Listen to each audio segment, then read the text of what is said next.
Hi there. Let's talk about child support. Child support has been the same in Canada since, I believe, 1997. There hasn't been much change since the late 90s. And the formula was based on a Statistics Canada review that was never intended to be used to determine a child support schedule. So, does it need review? Yes. Yes, it does. When I read an article recently of a gentleman here in Alberta who had got a petition very quickly, got the 1,000 signatures on it that he required.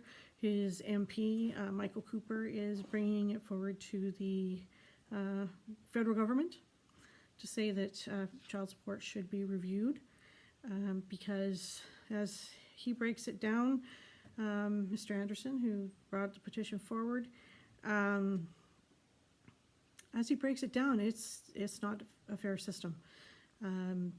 Dads who have to pay a lot. They don't get any type of tax breaks like they did at one point.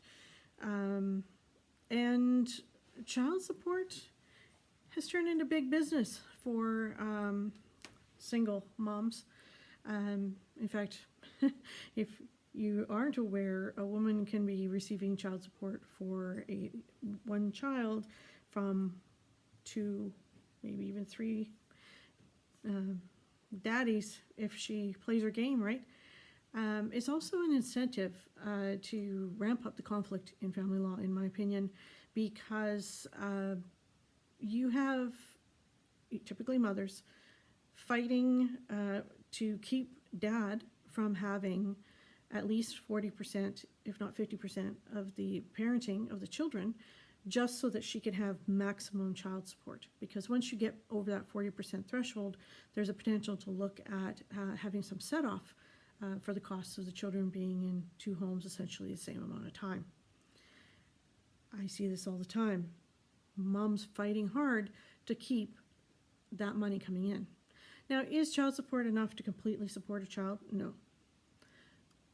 But then if the parents were together, the assumption is that both parents are contributing to the raising of that child. So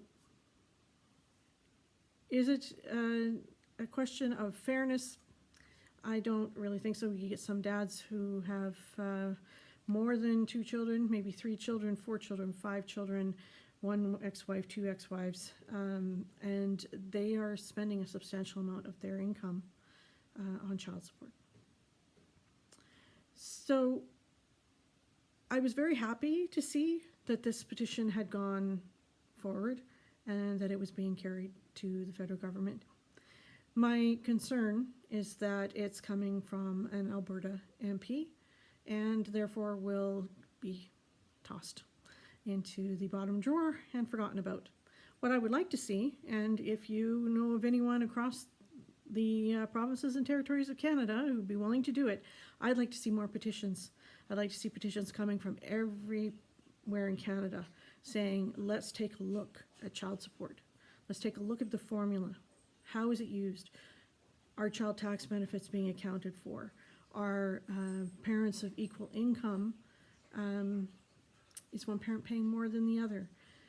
How do we account for that? How do we account for parents who choose not to work because they get more child support if they don't work, and they can also get out of paying some expenses? It goes both ways. We've got moms who make child support their sole source of income, and we've got dads who reduce their income so that they can pay less child support. Neither side comes to this with clean hands, as we say. So there is my call.